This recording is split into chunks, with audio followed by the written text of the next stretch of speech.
Di video ini gue akan kasih tahu ke kalian sebuah fakta, khususnya kalian yang masih sekolah dan yang masih kuliah, bahwa yang namanya materi pelajaran yang kita dapetin di sekolah maupun di kampus, itu bisa dikatakan 60% bahkan lebih, itu nggak akan kepake di dunia kerja nanti. Ini gue ulangin lagi ya, 60% bahkan lebih, materi yang kalian dapatkan di sekolah maupun di kampus, nantinya ketika kalian kerja itu nggak akan kepake. Kenapa gue bilang kayak gitu? Gue ambil satu contoh dan kita mulai dari awal. Misalnya kalian adalah seorang siswa SMK, atau mahasiswa di kampus yang jurusannya marketing.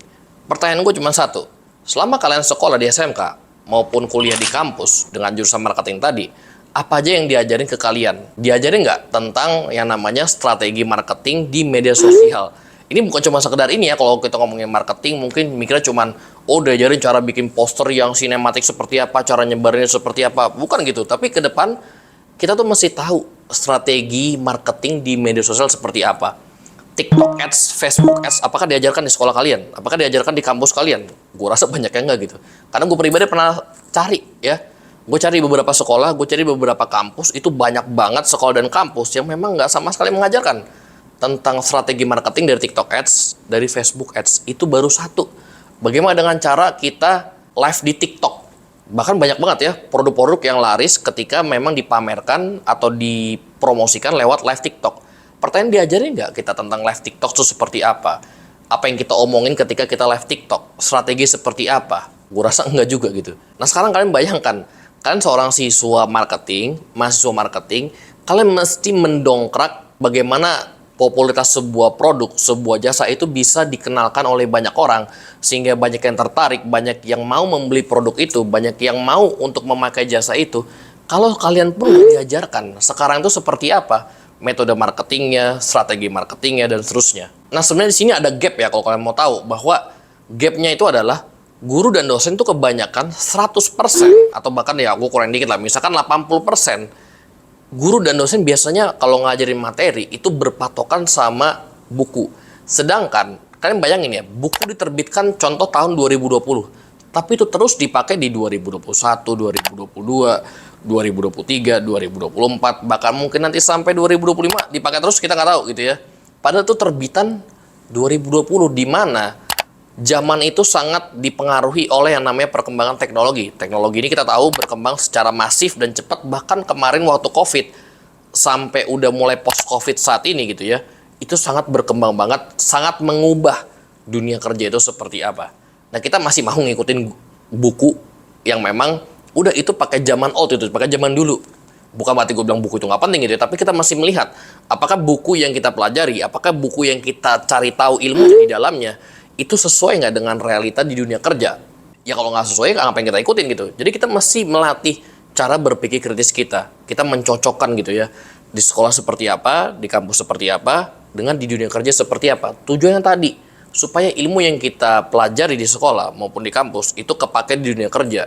Jangan sampai kita belajar mati-matian 3 tahun di SMK, 4 tahun di kuliah, tapi ketika kita masuk, tahu TikTok Ads nggak?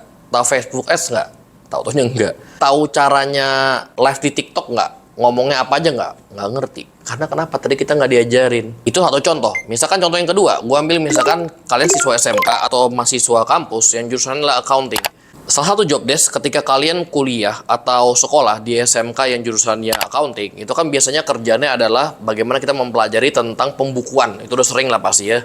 Nah pertanyaannya gini, kita diajarin pembukuan tuh seperti apa? Apakah masih by Excel? Karena beberapa tahun kemudian, 5-10 tahun, kemungkinan Excel itu udah nggak akan kepake. Karena udah ada teknologi yang namanya Business Artificial Intelligence, BAI.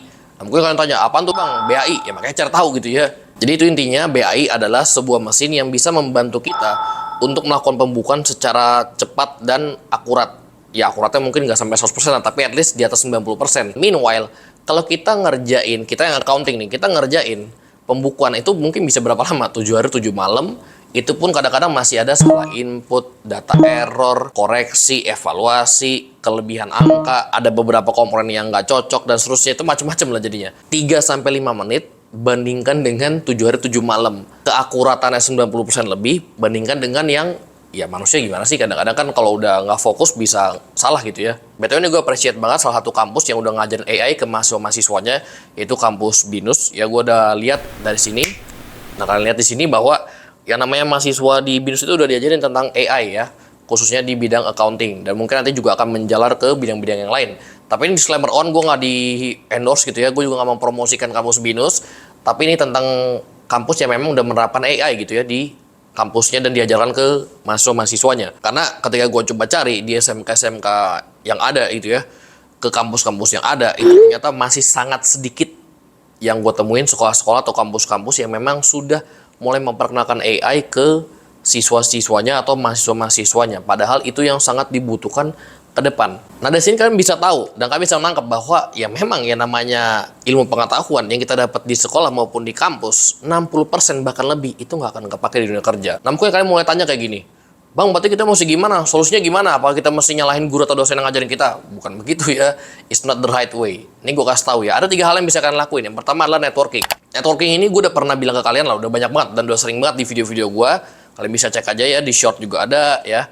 Yang kemarin juga terbit juga udah ada ya tentang networking. Apa manfaat dari networking? Ini gue kasih tahu. Misalkan gini, kita adalah orang yang tadi jurusannya di marketing atau accounting. Maka kita perlu networking ke orang-orang yang memang udah kerja di bidang accounting, di bidang marketing, yang udah kerjanya selama 5-10 tahun. Tujuannya apa? Tujuannya supaya kita mencocokkan, kita melihat, ini yang gue pelajarin di sekolah atau di kampus, itu begini materinya. Sesuai nggak sama yang di dunia kerja? Ternyata ketika kita cek, oh yang sesuai cuma 10%, yang lain nggak sesuai. Nah kita lihat yang sesuai apa.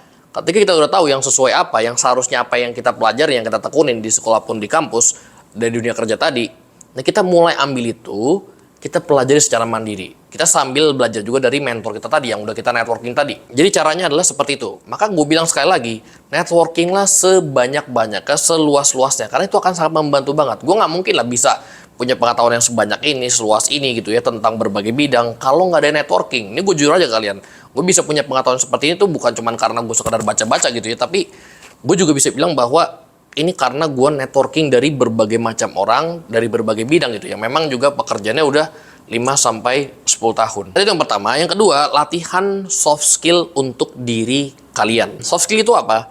Ini langsung gue tunjukkan aja ke kalian. Nah, kalian bisa lihat dari sini. Jadi ini soft skill ini ibaratnya kayak pondasi rumah ya. Ini kalian bayangin pondasi rumah. Rumah ketika ditiup angin kenceng tapi nggak roboh itu karena pondasinya kuat. Nah, ini sama kayak kita di dunia kerja. Kita bakal bisa explore, develop, adaptasi dengan ilmu-ilmu terbaru dan terupdate di dunia kerja kita masing-masing melalui soft skill kita tadi. Gue ambil satu contoh, misalkan tadi soft skillnya adalah berpikir kritis. Nah, dari berpikir kritis ini kita akan mulai mempelajari, kita akan mulai melatih bagaimana caranya kita mengganti yang old tadi, ya yang di sekolah di kampus yang mungkin kita diajarkan, tapi ternyata di dunia kerja itu nggak kepake. Kita mulai berpikir secara kritis, itu kayaknya masih diganti dengan something new yang memang berkaitan dengan dunia kerja saat ini. Dan ke depannya, itu kita mulai berpikir kritis tuh. Dan bukan cuma berpikir kritis aja, tapi kita juga bakal melatih yang namanya problem solving, creativity, dan lain-lain. Nah, makanya tadi gue bilang, soft skill itu sangat penting sebagai pondasi kita ketika kita sekolah ataupun ketika kita jadi masuk di kampus, sebelum akhirnya kita terjun ke dunia kerja yang sesungguhnya. Dan berulang kali gue bilang ke kalian semua, termasuk buat gue juga pribadi, bahwa ke depan yang namanya perkembangan teknologi itu akan sangat masif, akan sangat cepat, akan sangat dinamis. Nah, tinggal kita yang bagaimana. Apakah kita mau mempersiapkan diri dengan baik, atau kita masih kayak tadi, udah ngikutin aja yang dari buku gitu kan. Kita telan mentah-mentah yang dari buku, kita telan mentah-mentah apa yang diajarkan ke kita sama guru kita, sama dosen kita. Intinya ketika kita mulai nyemplung ke dunia kerja, kita bingung, loh kok begini, perasaan gue di sekolah diajarin begini, loh kok ada kayak gini-gini, padahal di sekolah, di buku gue, di lembar kerja gue nggak ada. Kok tiba-tiba di dunia kerja ada ya? Terus gue mesti gimana? Nah, itu tadi gue bilang, gapnya ini mesti kita tuntaskan dengan cara tadi. Salah satunya adalah networking, yang kedua soft skill. Nah, yang ketiga, selalu update sama berita-berita nasional dan internasional, khususnya dalam hal perkembangan teknologi. Karena kalau kita nggak update, kita akan sangat gampang ketinggalan. Ketinggalan itu dalam artinya gini ya, kita ketika masuk dunia kerja nih, kita nggak bisa menyesuaikan diri. Kenapa? Karena ilmu kita belum nyampe. Karena ilmu yang kita dapat itu nggak ada di dunia kerja nanti. Akhirnya kita pelan-pelan ketinggalan, ya. Jadi itu yang mesti kita antisipasi. Lupain masalah sinetron, lupain masalah drakor. Pertanyaannya gini loh, karena nonton sinetron, nonton drakor dapat apa sih? Nggak dapat apa-apa kan? Ngapain ditonton kalau dapat apa-apa? Justru yang mesti kalian mulai biasain adalah baca sebuah news, baca sebuah berita dari nasional dan internasional serutin mungkin. Itu juga yang gue terapin waktu gue masih umur 22 tahun sampai gue sekarang umur 26 tahun. Bahkan sampai ke depan-depan gue akan terus lakuin habit seperti ini. Karena ini yang gue rasa gue bisa mengeksplor banyak hal, gue bisa menyesuaikan diri gue dengan ilmu yang akan gue baca, yang akan gue pelajari, untuk menyesuaikan diri gue dengan di masa depan. Pekerjaan gue sekarang ngajar, gue yakin 10 tahun ke depan, gue ngajar sekarang kayak biasa, itu pasti akan berubah. Kenapa? Karena teknologi akan masuk, AI akan masuk, dan semuanya pasti akan berubah. Tinggal bagaimana kalian semua yang dengerin video gue ini, kita bisa nggak beradaptasi, menyesuaikan apa yang kita pelajari dengan perkembangan dunia di zaman sekarang dan di masa depan. Apakah kita mau untuk beradaptasi? Apakah kita mau melakukan 3 hal tadi? Networking, latihan soft skill, update berita.